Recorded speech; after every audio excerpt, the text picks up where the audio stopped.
Matric pass কৰা ছাত্ৰ ছাত্ৰীয়ে নিজৰ ঘৰতে বহি অনলাইনত কেনেকৈ এডমিশ্যন ল'ব পাৰিব সম্পূৰ্ণ ডেমো প্ৰচেছ এইটো ভিডিঅ'ৰ জৰিয়তে আপোনাক দেখুৱাম। চ' প্ৰথমে আপুনি আপোনাৰ মোবাইল বা কম্পিউটাৰত যিকোনো এটা ব্ৰাউজাৰ অপেন কৰি আপুনি চাৰ্চ কৰিব দৰ্পণ।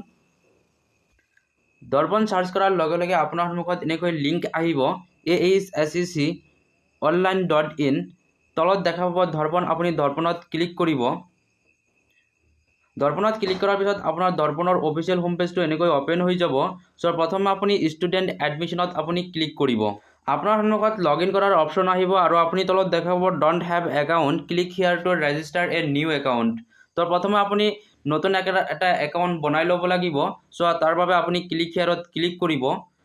ক্লিক কৰাৰ পিছত আপোনাৰ সন্মুখত এটা ফৰ্ম আহিব, আপুনি এই ফৰ্মটো ফিল আপ কৰিব লাগিব। চ' প্ৰথমে আপুনি দেখা পাইছে চিলেক্ট বোৰ্ড, আপোনাৰ ভোটটো চিলেক্ট কৰিব। তাৰপিছত আপুনি select class 10th exam passing year, আপুনি কোন বছৰত আপুনি মেট্ৰিক পাছ কৰিছে সেইটো আপুনি ইয়াত চিলেক্ট কৰিব। Name of class 10th examination, আপুনি HSLC দিছে নে AHM দিছে, দুটাৰ এটা আপুনি ইয়াত এণ্টাৰ কৰিব লাগিব। Roll number of class 10th exam, আপোনাৰ ৰোলটো আপুনি দিব লাগিব আৰু তলত আপুনি 4 নম্বৰত দেখা পাইছে নাম্বাৰ, আপুনি নাম্বাৰটো আপুনি দি দিব। তাৰপিছত দেখা পাইছে মাৰ্কছ অপশ্যন, আপুনি কিমান মাৰ্ক পাইছে সেই মাৰ্কটো আপুনি দি দিব, টোটেল কিমান মাৰ্ক পাইছে সেইটো দি দিব আৰু এণ্টাৰ টোটেল মাৰ্কছ, আপুনি কিমান মাৰ্কৰ পৰীক্ষা দিছিল সেই টোটেল মাৰ্কটো আপুনি দিব লাগিব। আপোনাৰ 7 নম্বৰত দেখা পাইছে percentage of marks scored in 10th board exam, আপুনি আপোনাৰ পাৰ্চেণ্টেজ কিমান সেই পাৰ্চেণ্টেজটো আপুনি দি দিব।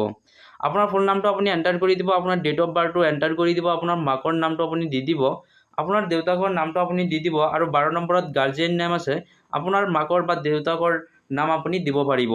আপোনাৰ ইমেইল আইডিটো আপুনি দি দিব পাৰিব আৰু 14 নম্বৰত আপুনি দেখা পাব 10 ডিজিট মোবাইল নাম্বাৰ, আপুনি আপোনাৰ মোবাইল নাম্বাৰটো আপুনি এণ্টাৰ কৰিব আৰু তাত তলত দেখা পাব admission update will be sent via SMS to this number.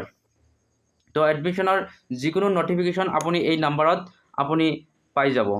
আপুনি কনফাৰ্ম মোবাইল নাম্বাৰটো আপুনি দি দিব আৰু 16 নম্বৰত চিলেক্ট নেশ্যনেলিটি, আপুনি ইণ্ডিয়ান ইয়াত দিয়া থাকিব আৰু 17 নম্বৰত দেখা পাইছে এড্ৰেছ লাইন 1 আৰু এড্ৰেছ লাইন 2 দুটা মিলি আপোনাৰ ফুল এড্ৰেছটো আপুনি দি দিব লাগিব। আপোনাৰ ষ্টেটটো চুজ কৰিব, আপোনাৰ ডিষ্ট্ৰিক্ট চুজ কৰিব, আপোনাৰ পোষ্ট অফিচটো আপুনি দি দিব, আপোনাৰ পিনক'ডটো বহুৱাই দিব আৰু আপোনাৰ ভিলেজটো আপুনি ইয়াত দি দিব।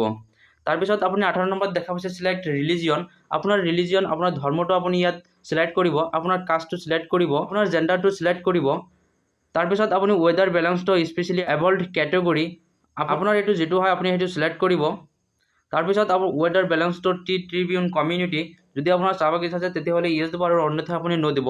ৱেডাৰ বেলেঞ্চটো ইকনমিলি ৱেগাৰ চেংচন, যদি আপুনি আৰ্থিকভাৱে অক্ষম তেতিয়াহ'লে আপুনি ইয়েছ দিব আৰু অন্যথা আপুনি ন দিব। তাৰপিছত 24 নম্বৰত আপুনি দেখা পাব do you have any state national level extracurricular certificate in sports cultural NCC, যদি আপোনাৰ কোনো এক্সট্ৰা চাৰ্টিফিকেট থাকে তেতিয়া আপুনি ইয়েছ দিব আৰু অন্যথা আপুনি ন দিব। তাৰপিছত 25 নম্বৰত আপুনি দেখা পাইছে upload passport size photo, maximum size 1 MB। চ' আপুনি 1 MBৰ ভিতৰত আপোনাৰ পাছপোৰ্ট সাইজ ফটোটো দিব লাগিব। যদি আপুনি MB কম বেছি কৰিব নোৱাৰে তেতিয়াহ'লে মোৰ ভিডিঅ'ৰ তলত এটা কমেণ্ট কৰিব, মই আপোনাক নেক্সট ভিডিঅ'ত আপোনাক এইটো ভিডিঅ'ৰ জৰিয়তে দেখুৱাম। তাৰপিছত আপুনি upload class 10th exam marksheet, আপোনাৰ মাৰ্কশ্বিটটো আপুনি আপলোড কৰিব লাগিব, যিটো 1 MBৰ তলত হ'ব লাগিব। আৰু তলত দেখা পাব আপলোড গেপ চাৰ্টিফিকেট, যদি আপোনাৰ গেপ চাৰ্টিফিকেট আছে তেতিয়াহ'লে আপুনি ইয়াত দি দিব লাগিব। তাৰপিছত আপুনি 4 digit log in pin of Euro choice, আপুনি 4 ডিজিট এটা পিন আপুনি বহুৱাব লাগিব আৰু এইটো আপুনি লগ ইন কৰাৰ সময়ত এইটো লাগিব। তাৰপিছত আপুনি ইয়াত দেখা পাইছে use this pin along with mobile and data of birth, date of birth with further log in to in portal. আপোনাৰ 4 ডিজিট মোবাইল নাম্বাৰ, আপোনাৰ 4 ডিজিট পিনটো লাগিব আৰু আপোনাৰ মোবাইল নাম্বাৰটো লাগিব আৰু ডেট অফ বাৰ্থটো আপুনি লগ ইন কৰাৰ সময়ত লাগিব, এইটো আপুনি মনত ৰাখিব লাগিব। তাৰপিছত আপুনি confirm 4 digit log in pin আপুনি কনফাৰ্ম কৰি দিব আৰু তাৰপিছত আপুনি এটা ডিক্লেৰেশ্যন দিয়া আছে আপুনি ক্লিক কৰিব আৰু তাৰপিছত আপুনি প্ৰচিড টু নেক্সটত ক্লিক কৰিব। নেক্সটত ক্লিক কৰাৰ পিছত আপোনাৰ সন্মুখত এনেকৈ আহিব ক্লজ আৰু নেক্সট, আপুনি নেক্সটত ক্লিক কৰিব। নেক্সটত ক্লিক কৰাৰ পিছত আপোনাৰ সন্মুখত এনেকৈ আহিব। চ' আপুনি ইয়াত ক্লজ প্ৰিণ্ট, আপুনি এই ফৰ্মটো আপুনি প্ৰিণ্ট আউট কৰি ল'ব পাৰিব আৰু আপুনি স্ক্ৰীনশ্বটো আপুনি ৰাখিব পাৰিব। আপুনি নেক্সটত ক্লিক কৰিব আৰু নেক্সটত ক্লিক কৰাৰ পিছত আপোনাৰ সন্মুখত অ'কে আহিব, আপুনি অ'কেত ক্লিক কৰি দিব। অ'কে ক্লিক কৰাৰ পিছত আপোনাৰ সন্মুখত এনেকৈ ইণ্টাৰফেচটো অ'পেন হৈ যাব। চ' ইয়াৰ পৰা আপুনি এডমিশ্যন আপোনাৰ পছন্দ অনুযায়ী যিকোনো কলেজত এডমিশ্যন ল'ব পাৰিব আৰু আপুনি সৰ্বনিম্ন 5টা কলেজত আপুনি এডমিশ্যন ল'ব পাৰিব। আপোনাৰ পছন্দ অনুযায়ী 5টা কলেজত আপুনি এডমিশ্যন ল'ব পাৰিব আৰু যদি আপোনাৰ কোনো এটা কলেজে আপোনাক অফাৰ কৰে তেতিয়াহ'লে আপোনাৰ ইয়াত নটিফিকেশ্যন আহিব। তাৰপিছত আপুনি ডাছবৰ্ডত ক্লিক কৰিব। আপুনি ইয়াত দেখা পাইছে এডমিশ্যন অফাৰ। যদি কোনো কলেজে এডমিশ্যনৰ অফাৰ কৰে তেতিয়াহ'লে ইয়াত আহিব আৰু এপ্লিকেশ্যন ছাবমিটেড আৰু সেই এটা যেহেতু ইয়াত এটা আহিছে তাৰপিছত আপুনি এপ্লিকেশ্যন লেফ্ট 4টা আপুনি সৰ্ববৃহৎ 5টা কলেজত এডমিশ্যন ল'ব পাৰিব। তাৰপিছত আপুনি তলত দেখা পাব কেটেগৰিজত ক্লিক কৰিব আৰু ক্লিক কৰাৰ পিছত আপোনাৰ সন্মুখত এনেকৈ আহিব আৰু ইয়াৰ পৰা আপুনি কলেজ আপুনি বাছনি কৰিব পাৰিব। তাৰ বাবে আপুনি ফিল্টাৰ কেটেগৰিজত ক্লিক কৰিব, আপুনি চাৰ্চ ইনষ্টিটিউশ্যনত ক্লিক কৰিব আৰু আপুনি কোডৰ জৰিয়তে আপুনি এইটো ল'ব পাৰিব। তাৰপিছত আপোনাৰ ইয়াত আপোনাৰ পছন্দ অনুযায়ী আপোনাৰ কলেজৰ নামটো এণ্টাৰ কৰিব। আপুনি ফিল্টাৰ ক্লিক কৰাৰ পিছত আপোনাৰ সন্মুখত এনেকুৱা আহিব চ' আপোনাৰ ডিষ্ট্ৰিক্টটো চিলেক্ট কৰিব আৰু আপোনাৰ ষ্ট্ৰীমটো চিলেক্ট কৰিব। চিলেক্ট কৰাৰ পিছত আপুনি ফিল্টাৰত ক্লিক কৰিব আৰু আপোনাৰ পছন্দ অনুযায়ী ইয়াত কলেজৰ নামটো আহিব আৰু তাৰপিছত আপুনি এপ্লাইত ক্লিক কৰি দিব। এপ্লাইত ক্লিক কৰাৰ পিছত আপোনাৰ সন্মুখত এনেকুৱা আহিব ক্লিক হিয়াৰ টু এপ্লাই। চ' আপুনি ফাইনেল ছাবমিট ইয়াৰ পৰা মাৰিব লাগিব আৰু আপুনি ইয়াত ক্লিক হিয়াৰ টু এপ্লাইত ক্লিক কৰিলে আপোনাৰ ছাবমিটটো হৈ যাব। চ' আপুনি দেখা পাইছে এডিট প্ৰফাইল, আপুনি এডিটটো কৰিব পাৰিব, আপোনাৰ প্ৰফাইলটো এডিট কৰিব পাৰিব আৰু তাৰ বাবে আপুনি ইয়াত